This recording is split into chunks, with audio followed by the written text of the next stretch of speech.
बहुत पुरानी बात है, हिमालय में प्रसिद्ध मानस नाम की झील थी। वहाँ पर कई पशु पक्षियों के साथ ही हंसों का एक झुंड भी रहता था। उनमें से 2 हंस बहुत आकर्षक थे और दोनों ही देखने में एक जैसे थे, लेकिन उनमें से एक राजा था और दूसरा सेनापति।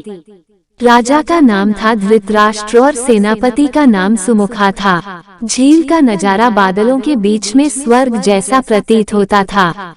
उन समय झील और उसमें रहने वाले हंसों की प्रसिद्धि वहां आने जाने वाले पर्यटकों के साथ देश विदेश में फैल गई थी। वहां का गुणगान कई कवियों ने अपनी कविताओं में किया, जिससे प्रभावित होकर वाराणसी के राजा को वह नजारा देखने की इच्छा हुई।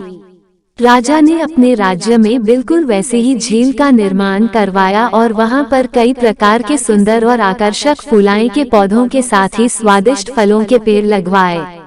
साथ ही विभिन्न प्रजाति के पशु पक्षियों की देखभाल और उनकी सुरक्षा की व्यवस्था का आदेश भी दिया। वाराणसी का ये सरोवर भी स्वर्ग जैसा सुंदर था, लेकिन राजा के मन में अभी उन 2 हंसों को देखने की इच्छा थी, जो मानस सरोवर में रहते थे। एक दिन मानस सरोवर के अन्य हंसों ने राजा के सामने वाराणसी के सरोवर जाने की इच्छा प्रकट की, लेकिन हंसाई का राजा समझदार था। वह जानता था कि अगर वो वहां गए तो राज उन्हें पकड़ लेगा। उसने सभी हंसों को वाराणसी जाने से मना किया, लेकिन वो नहीं माने। तब राजा और सेनापति के साथ सभी हंस वाराणसी की ओर उड़ चले।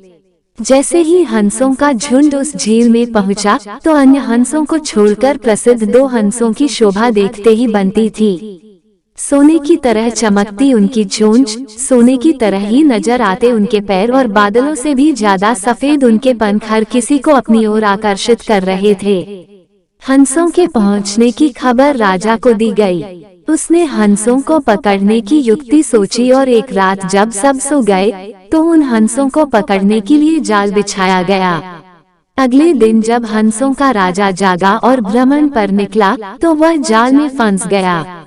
उसने तुरंत ही तेज आवाज में अन्य सभी हंसों को वहां से उड़ने और अपनी जान बचाने का आदेश दिया। अन्य सभी हंस उड़ गए, लेकिन उनका सेनापति सुमुखा अपने स्वामी को फंसा देखकर उसे बचाने के लिए वहीं रुक गया।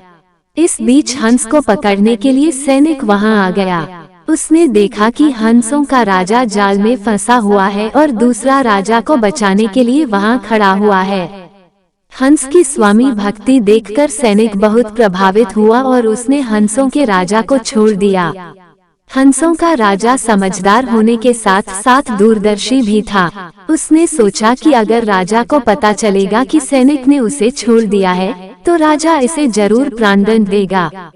तब उसने सैनिक से कहा कि आप हमें अपने राजा के पास ले चलें। ये सुनकर सैनिक उन्हें अपने साथ राजदरबार में ले गया। दोनों हंस सैनिक के कंधे पर बैठे थे। हंसों को सैनिक के कंधे पर बैठा देखकर हर कोई सोच में पड़ गया। जब राजा ने इस बात का रहस्य पूछा, तो सैनिक ने सारी बात सच सच बता दी। सैनिक की बात सुनकर राजा के साथ ही सारा दरबार उनके साहस और सेनापति की स्वामी भक्ति पर हैरान रह गया और सभी के मन में उनके लिए प्रेम जाग उठा। राजा ने सैनिक को माफ कर दिया और दोनों हंसों को आदर के साथ कुछ और दिन ठहरने का निवेदन किया। हंस ने राजा का निवेदन स्वीकार किया और कुछ दिन वहां रुककर वापस मानस झील चले गए।